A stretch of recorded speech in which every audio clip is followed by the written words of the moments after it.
بسم اللہ الرحمن الرحیم۔ آج تک کے معزز ناظرین السلام علیکم۔ اب کس نمبر 72 ملاحظہ فرمائیں۔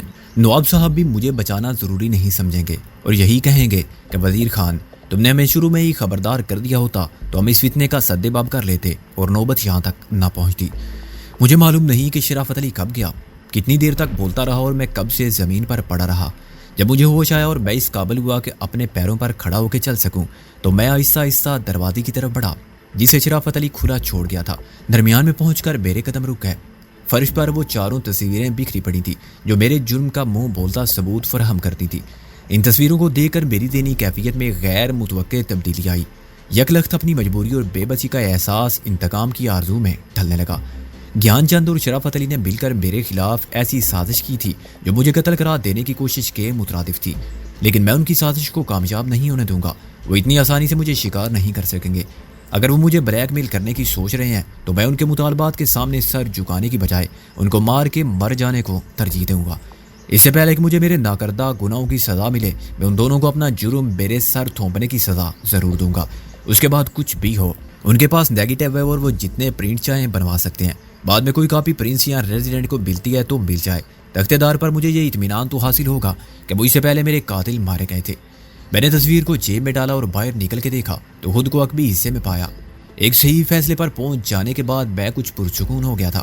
میں نے ریزیڈنسی کے دوسرے ملازموں سے پوچھا کہ شرافت علی کہاں ہے، تو انہوں نے مجھے بتایا کہ ابھی کچھ دیر پہلے وہ دہلی چلا گیا ہے اور وہاں سے آگرہ جائے گا تاکہ واپسی پر گاڑی ڈرائیو کر کے لا سکے۔ ریزیڈنٹ صاحب یہی حکم دے گئے تھے۔ دوسرے ملازم نے مجھے پہچانتے ہی کہا، چنانچہ میری خواہش پر انہوں نے مجھے چائے اور کھانے پینے کی چیزیں لا کر دی۔ آدھے گھنٹے تک میں ریزیڈنسی کے لان پر اکیلا بیٹھا رہا۔ میں بہت کچھ سوچنا چاہتا تھا اور بہت سے فیصلے کرنا چاہتا تھا، لیکن میرا ذہن اس طوفانی سمندر کی طرح تھا جس میں جگہ جگہ گرداب ہوں، پتھر کی چٹانیں اور مخالف ہواؤں جن سے لہروں کا زور ٹوٹ جائے۔ جب میں وہاں سے روانہ ہوا تو میری حالت بہت بہتر تھی۔ گزشتہ شب سے اب تک کے واقعات کسی دہشت زدہ کر دینے والے خواب کی طرح لگتے تھے، مگر وہ چاروں تصویریں میری جیب میں تھیں جو مجھے مسلسل یقین دلا رہی تھیں کہ حقیقت سے کہیں فرار نہیں۔ محل میں پہنچنے کے بعد دریافت کرنے پر مجھے معلوم ہوا کہ گیان چند بھی نواب صاحب سے 3 دن کی چھٹی لے کر چلا گیا ہے۔ میں فوراً سمجھ گیا کہ وہ دونوں خوفزدہ ہو کے فرار ہو گئے ہیں۔ ان کو یقین ہوگا کہ ہوش و حواس بحال ہونے کے بعد میرا پہلا رد عمل انتقامی ہوگا۔ خیر، میں نے اپنے آپ سے کہا، بکرے کی ماں کب تک خیر منائے گی؟ میرا فیصلہ قطعی اور اٹل ہے۔ اتفاق سے میرا سامنا نواب صاحب سے بھی ہو گیا اور انہوں نے اخلاقاً پوچھا کہ خیریت تو ہے، کئی دن سے نظر نہیں آئے اور کچھ بیمار سے لگتے ہو۔ میں نے طبیعت کی معمولی سی خرابی کا بہانہ کیا اور کہا کہ میں تو اپنے کمرے میں سویا ہوا تھا۔ انہوں نے فرمایا کہ پرنس کے ساتھ آگرہ آتے تو طبیعت بہل جاتی اور میں شکریہ ادا کر کے اپنے کمرے میں گھس آیا۔ میرا جسم رات بھر جاگنے، محنت مشقت کرنے اور اس کے بعد شرافت علی کے تشدد کا نشانہ بننے سے پھوڑے کی طرح درد کر رہا تھا اور مجھے آرام کی سخت ضرورت تھی، لیکن اس ذہنی کیفیت میں نیند کا آنا محال بلکہ ناممکن نظر آتا تھا۔ چنانچہ موقع پا کے میں پرنس کی بیوی کے کمرے میں گھس گیا۔ وہ کمرے میں موجود نہ تھی۔ تھوڑا سا تلاش کرنے پر مجھے بیڈ سائڈ ٹیبل کی ایک دراز سے سکون بخش گولیاں مل گئی۔ خوراک کی مقدار کا اندازہ کیے بغیر میں نے آدھی شیشی ہتھیلی پر اونڈے لی اور اپنے کمرے میں پہنچ کر پانی کے ساتھ نکل گیا۔ عین وقت پر مجھے ان تصویروں کا خیال آیا جو میری جیب میں تھی اور میں نے انہیں تکیے کے نیچے رکھ دیا۔ 20 منٹ تک میں بستر پر لیٹا چھت کو گھورتا رہا۔ سفید بے داغ چھت سینما کا اسکرین بن گئی اور اس پر گزشتہ شب کے واقعات کی فلم چلنے لگی۔ دوا کا اثر شروع ہوا اور میرا تصور بھٹکنے لگا۔ باری باری میں نے وہ سب مناظر دیکھے جو خوف بن کر لاشعور کی گہرائی میں نقش ہو گئے تھے۔ میں نے اپنے آپ کو پھانسی کے تختے پر دستے جلاد کی ایک جنبش کا منتظر دیکھا، جس کے بعد میرے جسم کو موت کے اندھے کنویں میں غائب ہو جانا تھا۔ پھر میں نے پرنس کو دیکھا جس کی آنکھوں سے مجنوں کی طرح وحشت ٹپک رہی تھی اور وہ چلا رہا تھا، مارے آستین تو نے میری محبت کو ڈس لیا، اور اس کے ہاتھ میں چمڑے کا ہنٹر تھا جو وہ میری لاش پر برسا رہا تھا۔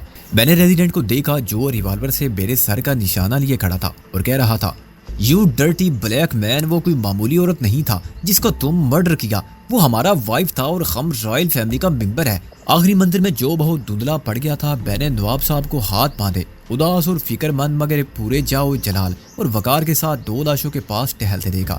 ان میں سے ایک لاش میری تھی اور دوسری پرنس کی بیوی اور نواب صاحب کی بہو کی۔ وہ کہہ رہے تھے، افسوس کہ ہمارے لیے اس کے سوا چارہ نہ تھا۔ اب ان روز یا بدبختوں کی لاش کے ٹکڑے شکارگاہ میں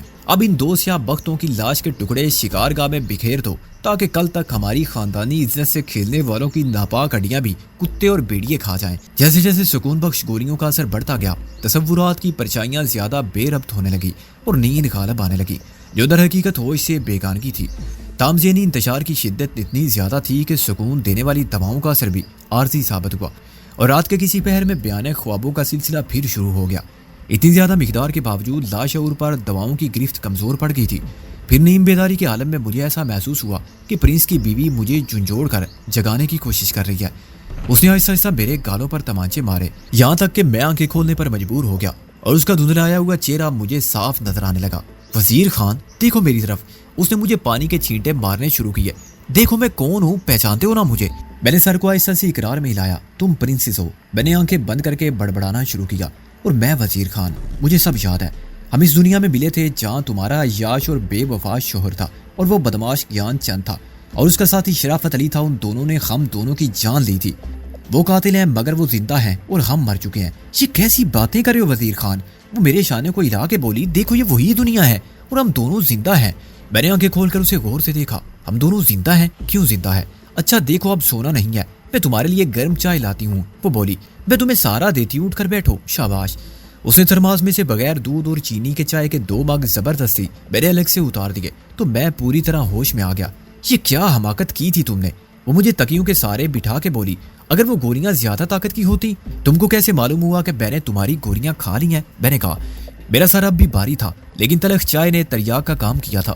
تم جلدی میں دراز کھلا چھوڑ آئے تھے، وہ بولی، اور شیشی بھی اوپر رکھی تھی، چنانچہ میں نے فوراً دیکھ لی، ورنہ مجھے رات کے وقت معلوم ہوتا، اور اس وقت تک میں واقعی عالم ارواح میں ہوتا۔ میں نے ہاتھ بڑھا کے سگریٹ کا پیکٹ اٹھایا۔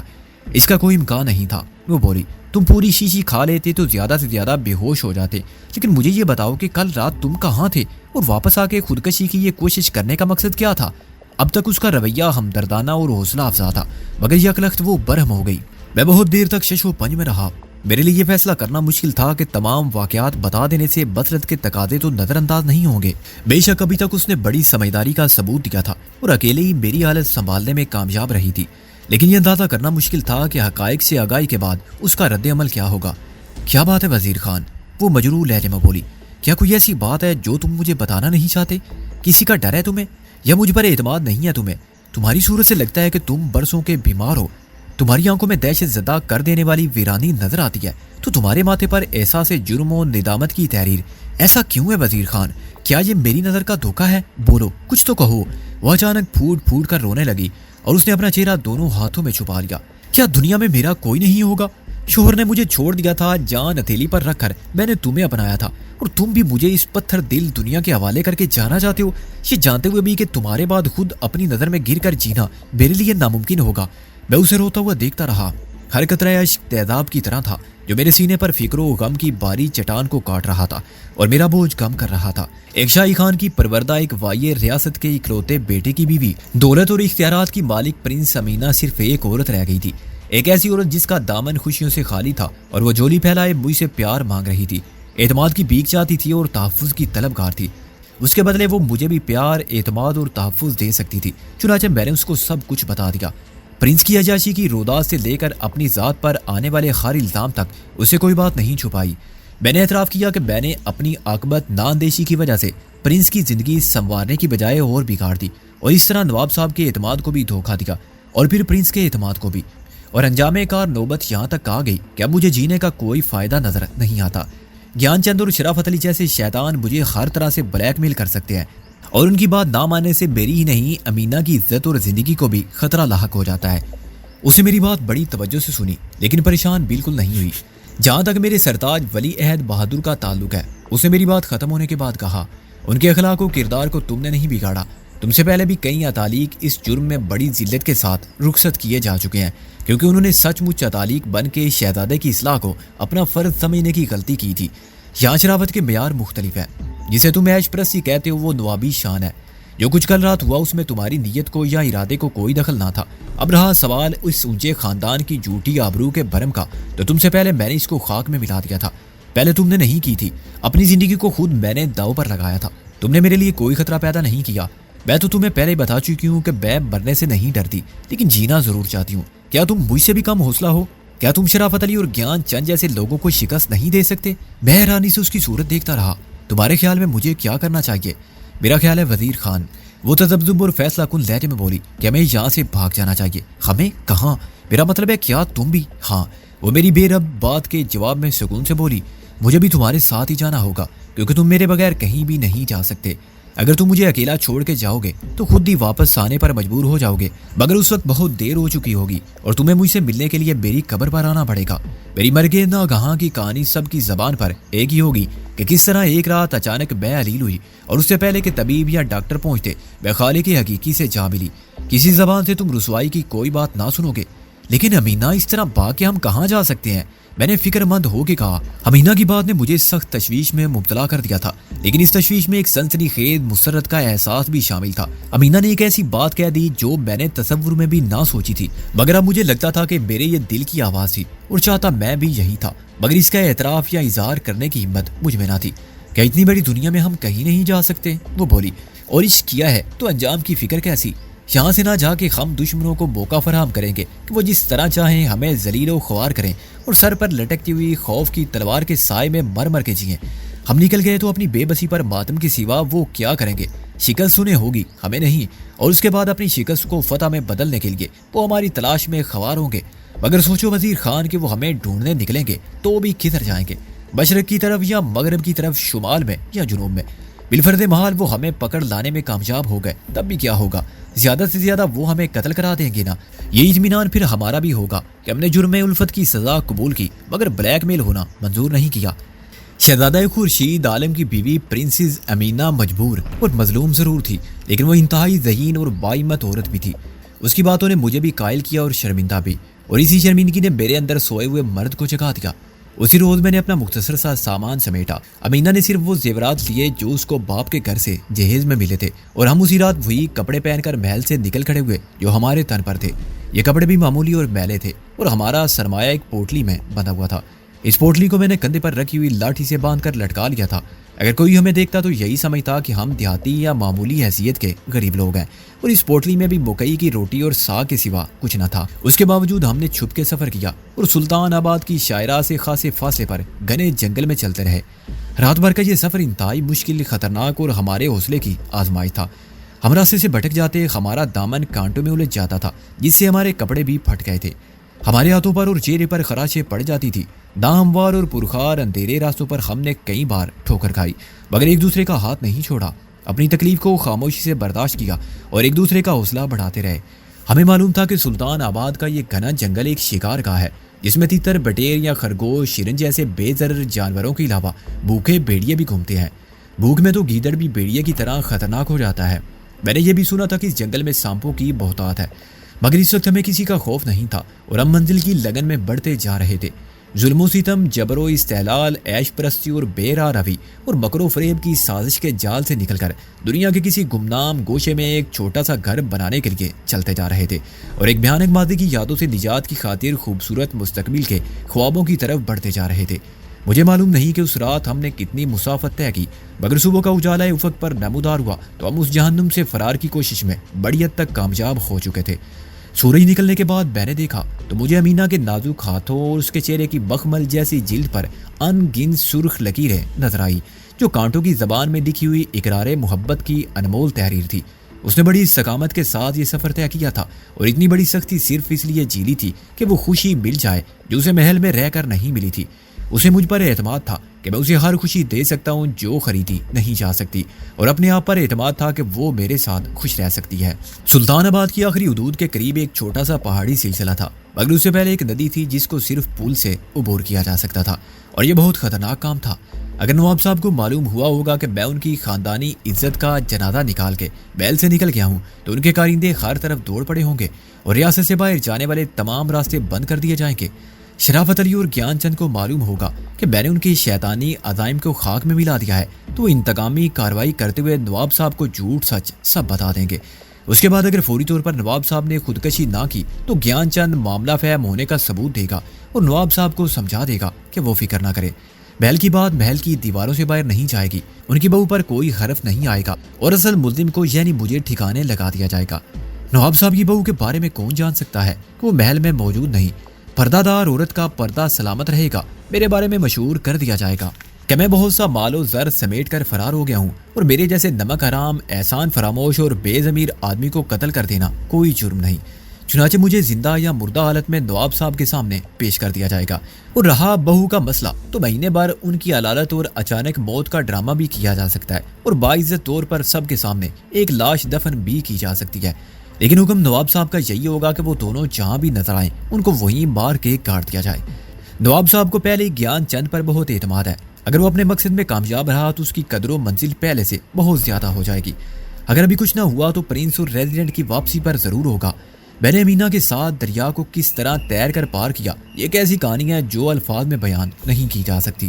آج مجھے یہ کارنامہ ناممکن نظر آتا ہے، مگر اس وقت جذبہ عشق نے مجھے ناممکن کو ممکن بنا دینے کا حوصلہ عطا کر دیا تھا۔ رات بھر کے سفر کی تھکن سے چور اور خستہ جان ہونے کے باوجود میں نے امینا کے ساتھ دریا پار کر لیا، اور ہم ایک چھوٹے سے پہاڑی غار میں پناہ گزین ہو گئے جہاں سے پل کا منظر دکھائی دیتا تھا۔ امینا عورت تھی اور شہزادی تھی، جس نے قالین اور سرسبز گھاس کے سوا کبھی سخت زمین پر پیدل سفر نہیں کیا تھا، چنانچہ اس کی حالت زیادہ خراب تھی۔ اسے آرام سے لٹا کر اور تسلی دے کر میں نے پہاڑ کی سرحد کو عبور کیا۔ دوسری طرف ایک چھوٹا سا قصبہ تھا جہاں مجھے کھانے پینے کی چیزیں مل گئی، اور ایک ایسا شخص بھی مل گیا جس نے 50 روپے لے کر مجھے اپنا ایک پرانا جوڑا بخش دیا، اور امینا کے لیے چوری چھپے بیوی کے کپڑوں میں سے ایک جوڑا نکال آیا۔ ان کپڑوں کی حالت دیکھ کر اندازہ ہوتا تھا کہ شاید وہ بنگی نظر آنے والا دیہاتی اور اس کی بیوی خود بھی یہ کپڑے استعمال نہیں کرتے ہوں گے، مگر اس نے میری مدد کر کے ثواب بھی کما لیا اور پیسہ بھی۔ میں یہ چیزیں لے کر واپس غار میں پہنچا تو امینا بے ہوش پڑی تھی۔ ادھر ادھر سے کچھ لکڑیاں جمع کر کے میں نے آگ جلائی اور دودھ گرم کیا، امینا کے زخم صاف کیے اور مجبوراً خود ہی اس کے کپڑے بھی بدلے۔ پھر میں نے گرم دودھ بھی پیا اور زبردستی اس کے خالق سے بھی اتارا۔ 1 گھنٹے بعد وہ ہوش میں آئی، اس وقت تک میں بھی لباس تبدیل کر چکا تھا۔ ہم دونوں نے جو کچھ کھایا جا سکتا تھا کھایا اور بے سدھ ہو کے پڑ گئے۔ پہلے میری آنکھ کھلی تو میں نے دیکھا کہ شام ہو چکی ہے۔ میری حالت بہت بہتر تھی، تھکن اور کمزوری کے اثرات زائل ہو چکے تھے، اور میں اس قابل تھا کہ رات کو پھر سفر جاری رکھ سکوں۔ امینا بدستور فرش خاک پر گہری نیند میں تھی، اس کی اور اپنے کپڑوں کو اور فقیرانہ حلیے کو دیکھ کر بے اختیار ہنسی آئی۔ پھر ایک دکھ کا احساس غالب ہو گیا۔ یہ محلوں کی رہنے والی عورت تھی جو سرسراتے ریشم کے گل رنگ ملبوس پہنتی تھی، خوشبو اور لطافت کا پیکر تھی، شانہ خوابگاہ میں بالوں سے زیادہ ملائم گدوں کی آغوش میں سوتی تھی، مگر اس وقت اتنے سکون سے کھردری ناہموار اور پتھریلی زمین پر سو رہی تھی کہ حیرت ہوتی تھی۔ یہ بالکل الف لیلا کی کہانیوں کی طرح لگتا تھا کہ گڈریا بادشاہ کی بیٹی پر فریفتہ ہو گیا اور شہزادی کو ایک جن کی قید سے نکال آیا، اور پھر شہزادی نے گڈریے سے شادی کر لی۔ ایسی محبت میرے لیے بالکل نیا تجربہ تھی۔ میں نے محسوس کیا کہ اس محبت پر غرور کی خوشی کے سوا میرے دل میں کوئی جذبہ نہیں ہے، نہ خوف کا، نہ پشیمانی کا، نہ بارے گناہ کا۔ میں غار کے دہانے پر آ کھڑا ہوا اور دریا کے پار سلطان آباد کی طرف دیکھنے لگا۔ سورج میرے پیچھے پہاڑ کی بلندی میں غروب ہو چکا تھا، لیکن سامنے اب بھی دھوپ پھیلی ہوئی تھی۔ اچانک میں نے سڑک پر ریاستی نشان والی گاڑی دیکھی۔ گاڑی پل پر پہنچ کر رک گئی اور اس میں سے 4 آدمی اترے۔ ان میں سے 2 مسلح محافظ تھے جن کی رائفلیں کندھے پر لٹکی ہوئی تھی۔ ان کے ساتھ شرافت علی اور گیان چند تھے جن کو میں نے صاف شناخت کر لیا۔ انہوں نے پل کے دونوں کناروں پر کھڑے ہو کے محافظوں سے بات کی جن کو ابھی تک میں نہ دیکھ سکا تھا۔ شرافت علی نے پل کے دونوں جانب خاص سے اشارہ کیا اور شاید یہ پوچھا کہ کسی نے کسی کو دریا کو پار کرتے تو نہیں دیکھا، کیونکہ جواب میں سنتری نے گردن ہلا کر کسی بات کی تردید کی تھی۔ شرافت علی اس کے باوجود بہتے دریا کے پانی اور دریا کے پاٹ کو دیکھتا رہا۔ ایک بار اس کی نگاہ پہاڑی سلسلے پر بھی گئی اور اس ایک لمحے میں میرا دل دھڑکنا بھول گیا۔ بے شک میں گہرے سائے میں اور چٹان کے پیچھے تھا، مگر اسی وقت امینا اٹھ کے باہر آ جاتی یا شرافت علی دوسرے کنارے سے غار تک پہنچنے کا فیصلہ کرتا تو ہم پکڑے جاتے۔